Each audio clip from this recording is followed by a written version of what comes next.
We're talking with today. We have Double A, Aaron. What's your last name? Marshall. Aaron Marshall. That's right. Yep. But yeah, you run and operate a thrift store here in Indianapolis, very specific, called Naptown Thrift. World renowned at this point. Mm-hmm. I feel it's safe to say. Appreciate it. Tell us a little bit about like the journey of like of how you got started into that mixed with hip hop and how all that works in your life. Yeah. I'd say earliest tracing it back probably all started with basketball. Okay. Because I was into basketball as a kid, and my parents would take me thrifting or just shopping. They I think initially instilled the love of the hunt for cool shit in me from a very young age, and I think being into basketball gave me something to hunt for.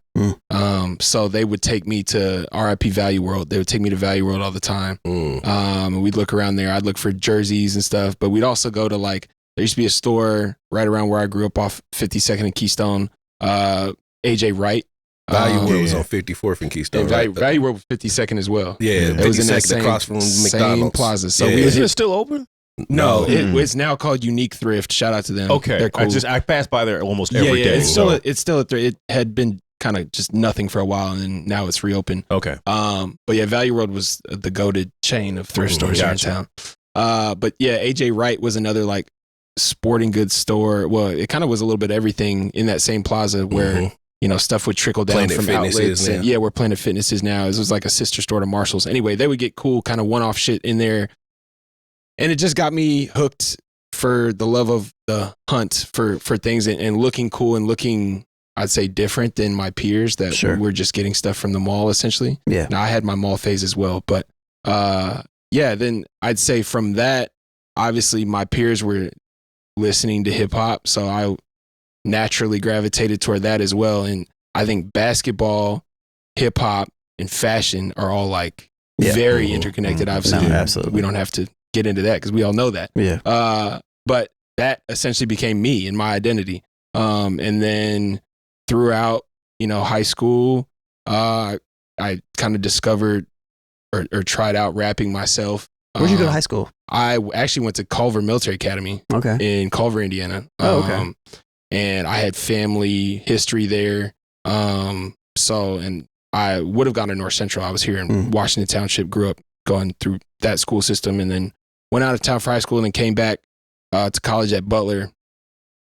And I've been kind of honing in on my artist skills while at a boarding school up north, which kind of didn't. Where is that at? Where's Culver? In Culver? It's 45 minutes south of South Bend. Okay. So it's right on Lake Maxinkuckee right there. Okay. What a name. Yeah. Yeah. It's a mouthful, but yeah, it gave me a space in a dorm room essentially to have my own makeshift studio, which was cool because I got to mess around with being an artist and what my sound was. And then once I was back in town at Butler, it gave me, a base to get my feet wet again in the city I grew up in because I'd kind of been a transplant for 4 years. Sure. And then once I came back as an artist with, I'd say somewhat of a different fashion sense, and then was able to get my feet wet here locally, everything just kind of clicked. And the stuff, then I was finding myself more with an independent eye rather than just going with my parents all the time. It became, a storage unit of finds essentially. And my parents are still doing it as well. And we all three are co-owners of Naptown Thrift and started that together as a passion project.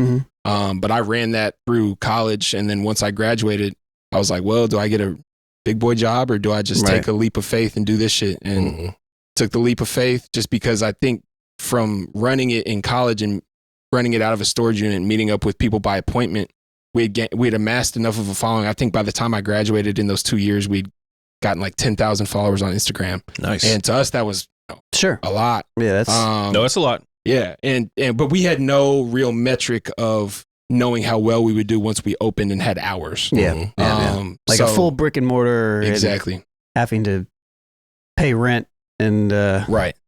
So, but we knew that people were excited about what we were doing and liked our brand. So we opened in September of 2018, and the rest was history, kind of. I mean, it just took off from there. And then I met a bunch of people through fashion that, you know, I've collaborated with musically on. And I think that's what's cool about being an artist here in Indianapolis, is that so many artists come through me to further their brand of themselves. You know, when they perform, they want to wear certain things, Pieces. especially with vintage stuff, because there's usually a nostalgic attachment to what you're wearing, or just a greater respect for that garment, you know, which I think is cool, because there's obviously, you know, not to be cliche, but there's like a story essentially attached to every piece of clothing in there. Sure. And I don't know, it just gave me a deeper connection to who they were as people and as artists, rather than just kind of seeing a set of theirs and saying, oh, hey, that was dope. You know, I got to know them on a deeper level as artists and connected with them like that. And then, you know, from that, further my own personal music career, because I was able to then collaborate with them on albums and songs. And, you know, hopefully I feel like I got a lot better just from that, you know, as an artist myself, and being able to, you know, be around creative people who I was able to then compare myself to and be like, hey, you know, you need to get better. So, So how did it work? So with the military academy, so you would go there essentially during the school year, or was it like year round type thing? It was essentially like a school year thing. And then, I'd come home on breaks and whatnot. Gotcha. But yeah, was it hard to establish yourself? Not necessarily establish yourself, but like, how hard was that as far as like your own like community of friends and stuff of that nature, like having something somewhere else and coming back? It was different. I definitely felt disconnected from like my original core, which was in Indianapolis. And because they were all doing public school stuff, you know, while I'm up here at this, you know, mythical place essentially to all of them. But at this place, I had a whole new core of people, and we all lived together. Right. So there was essentially nothing better to do than them to critique me and listen to what I was making. And there wasn't a whole ton of creative outlets there, especially fashion wise or music wise, unless you played a brass instrument. So it just was time that I could use to create and better my craft. So What year was this? I graduated in 2014 from high school. So it was like 2011 to 2014. I was kind of like first recording myself. Yeah. So who were your influences? I mean, I was a big like Kanye and Wayne fan growing up. So, that was, I mean, but I've said before, like I feel like a youth during the ringtone era of rap. So that was also a big influence on me. But I realized quickly that once I started and tried to make shit that sounded like that didn't have much longevity to it. I've definitely valued like throwing stuff at a wall until it stuck, and having my own space. Cause I feel like if I had to pay for like studio time and go in there and dick around and pay money and suck still, like that would have really been tough. But who did you, who would you credit, somebody who you linked up with early on here that kind of helped, I don't want to necessarily like navigate your sound or anything like that, but like, who are some of those early people that you like connected with that really kind of helped you go in a particular direction, I guess? I mean, there was a bunch.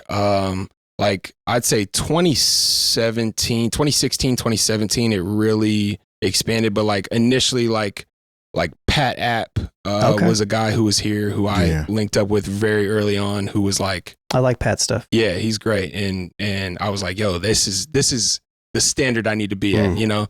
He was making really high quality stuff, and he generally wasn't really kind of known around here too much. No, he wasn't. And he was at Purdue at the West time. Lafayette, yeah. So, but then, you know, as far as people then locally who I think were making a little more noise here in the city, like Fox the Legend or Jeremiah Stokes or a Diop or a Skip, Willis, you know, those guys. But a lot of those guys were like my age or younger. And like, I know in Fox's case, like Fox was like, bro, I've been looking up to you. And I was like, bro, I've been looking up to you, you know? And we kind of had one of those type of moments. But then like a Diop or a Skip or a Maxi or, you know, guys like that, I quickly realized while being back in the city, like how much of an impact they had, or a Sirius Black or a Flacco, or, you know, it's like, wow, like I attended some of my first like Naptown hip hop shows to see those guys. And I was like, yo, like that's the bar, you know? Yeah, no, for sure. No, that's cool. What's crazy is you talk about the influences. It's almost like this collaboration between sports and music and fashion. What specifically informs your personal style? Like, is there somebody where you say, yeah, I kind of like how they rock that, but I'm going to go ahead and put my own spin on it? Because I'll tell you, everybody, if anybody asks me, you can definitely tell I watched rap videos between 92 and 95, and I still dress like that. Yeah. Somebody asked me the other day, I was at IUI, and he goes like, yeah, are you performing tonight? And I'm like, yeah, I'm teaching 5 students. I was like, but this is what happens when you wear sweatpants all the time. No, because there's somebody who, I said, hey, I'm hosting this party, and they're like, is it a 90s party? And I'm like, no, this is just how I dress. Yeah, I've had those moments too where somebody's like, yeah, or like my wife will be like, yeah, so-and-so's throwing a 90s party. I need an outfit. You can just wear what you have on. Oh, shit. Okay. But I mean, yes, I think growing up, like obviously the Kanyes, the Wales, those type of people I was looking at, like, or Fabulous, like, I want to dress like what they have on. But I think that was while I was discovering what my own fashion identity was. Sure. Yeah, that throwback jersey era was crazy. For sure. Yeah. Or like even the Tyga snapback era, like that was real big for me. Yeah. But then now I'm like, especially as I'm older, like I turned 30 this year, and I think I have much more of an emphasis on stuff that I'm comfortable wearing, rather than it be necessarily a statement piece or super cool or have a lot of monetary value behind it. Mm-hmm. Yeah. I like, I put value. I used to not really put much value in what fit well on me. I would just wear it. Yeah. And now I think I put more value in that. I don't know if there's essentially like one person now I can pin as like a fashion. You kind of have your own influencer, thing but at this point. Yeah. Like I think the first time I got hip to you, it might have been a Hip show. Hop Night. It was a hip hop He night did Square Cat Vinyl. Yeah. that you and Sonny were throwing, and you were on stage with somebody. I think you joined somebody on stage, and I was like, oh, this dude is dope. And I don't remember what it was, but yeah, I don't remember. It might have been Fox. Yeah, probably was Well, Fox. I want to say that you might have had your own solo set before. Maybe before that. that. Maybe what? Maybe it was. Because I think that was the first time I met Fox. Actually, was at that one with like Mariah Ivy and somebody else. I think that's what it was, and then you told me.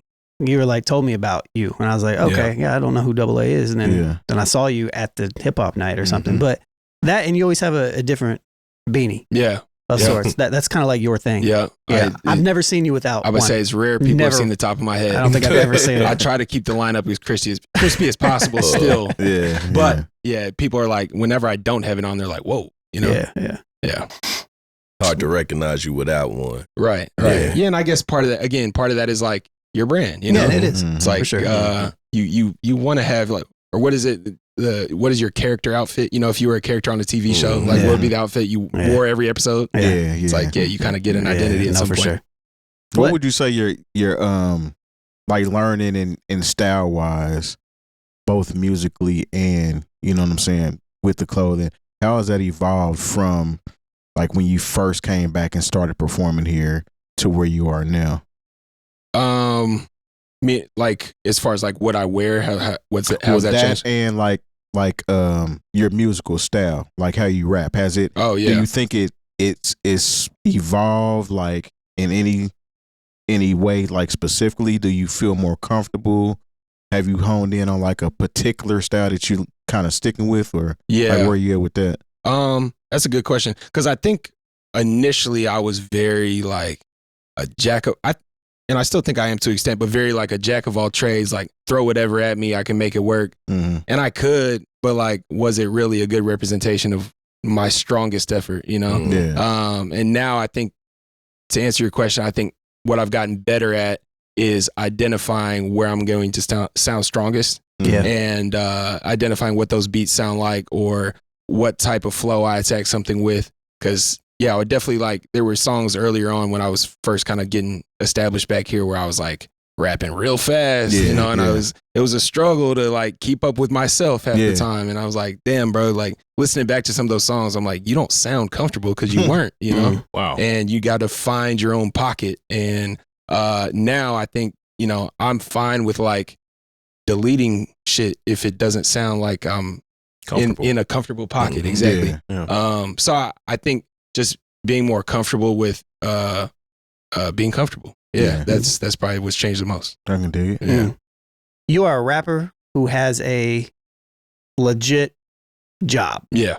Like, would it be safe to say that you are not trying to be a famous rapper? No. And I think I had to have a real come to Jesus moment as far as like what I wanted in life. Mm-hmm. And I think that happened when the store started to take off more.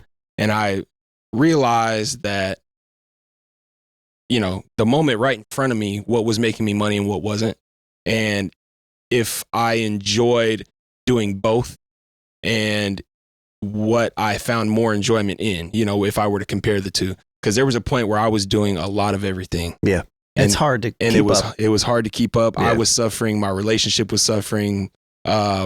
Everything was suffering. My music was suffering because I was performing the same shit over and over again, not getting paid a whole lot. And it was just stretching myself very thin. And then I started taking more time. The shop got busier. You know, obviously that was the consistent income. But then I was like, you know, do I have as much fun with music still? And or how far do I want to take this if I were given a bigger opportunity? And honestly, you know, that kind of like keeping it a buck with myself moment was like, I don't think even if I had a big opportunity in front of me, I don't know how far I'd want to jump on that. You know, I would rather, if I had a big opportunity with the store, that means more to me than something big with music. So, no, that's a great question. Cause I definitely had to have those internal convos. I've had to have those same conversations, you know, like I teach and I talk to students all the time who ask me about you know, I want to be an artist. And I was like, look, when I started this, I was just trying to be a rapper and produce records and tour. That's what I thought everything that I was going to do. And if you look at my life now, it's completely different. Yeah. Right.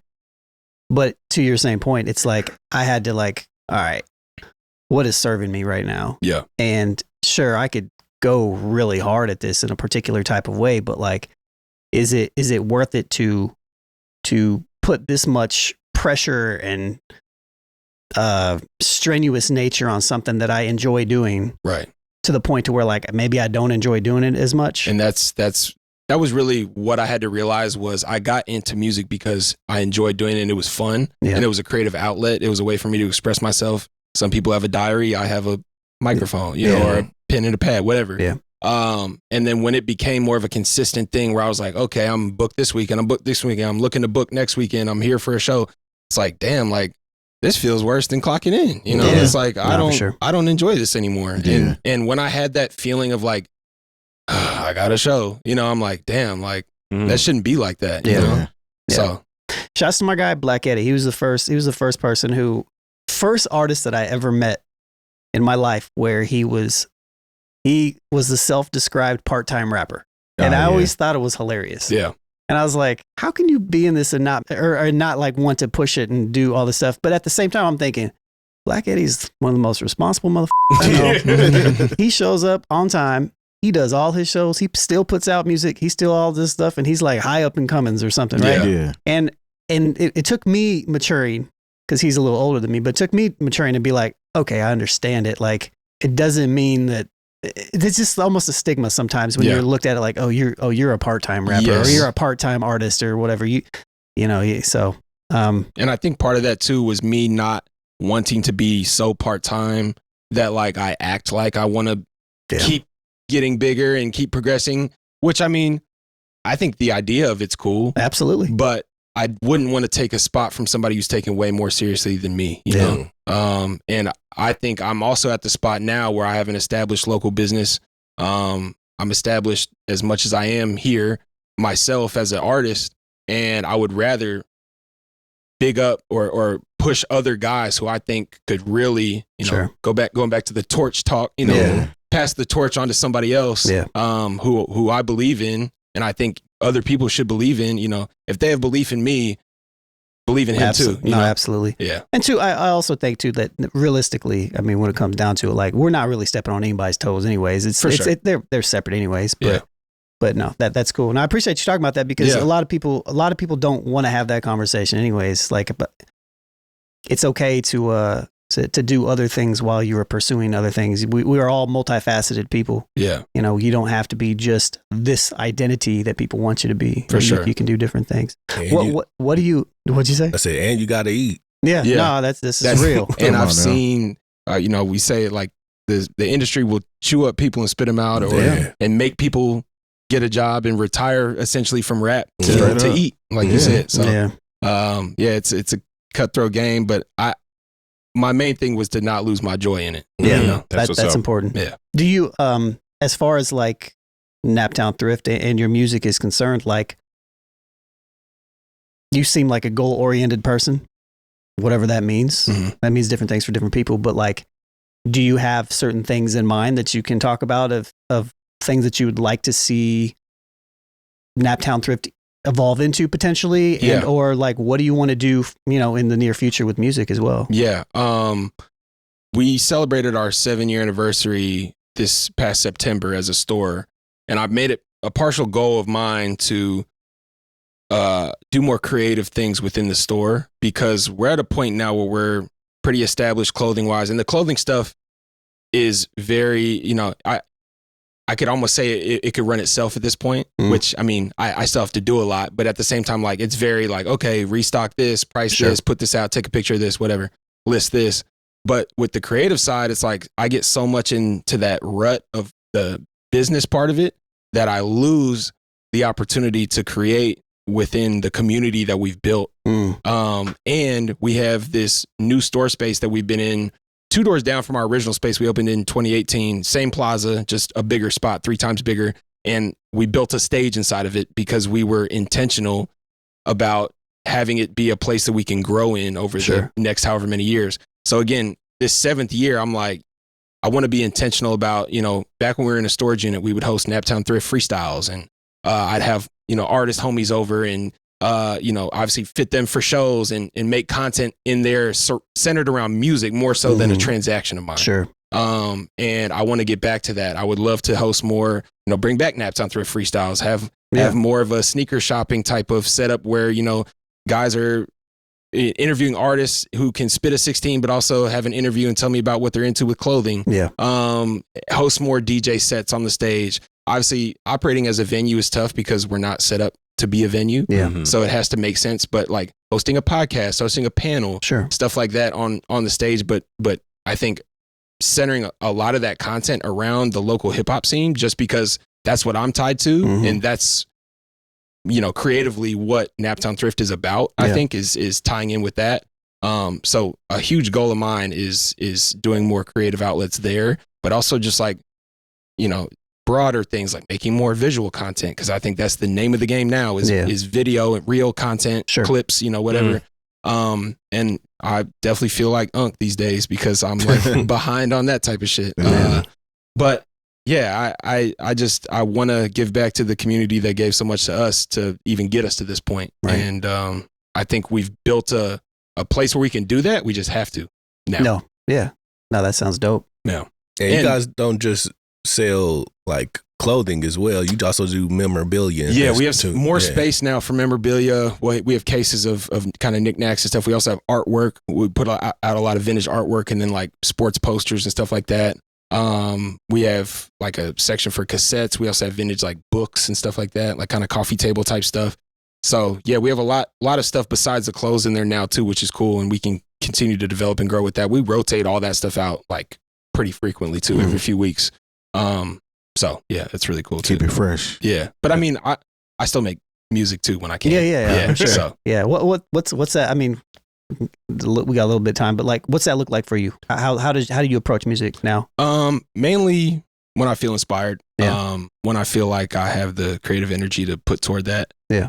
Because a lot of times I just want to come home and watch the game and eat dinner. I understand. And so yeah, it's honestly coming to stuff like this, going to shows, linking up with people, seeing homies do well, seeing young guys come up and sound hungry and look hungry. I'm like, damn, like kind of instill some of that in me, you know? Absolutely. And that makes me want to create and do stuff. So yeah, all that. I mean, and I'm hopefully, you know, I look up and I'm like, a calendar year's gone by and I haven't dropped any music, which is weird. You know, that's weird for me to see just because I feel like there was a point in time where I was so consistent. Yeah. So hopefully there's something coming out before the year's up.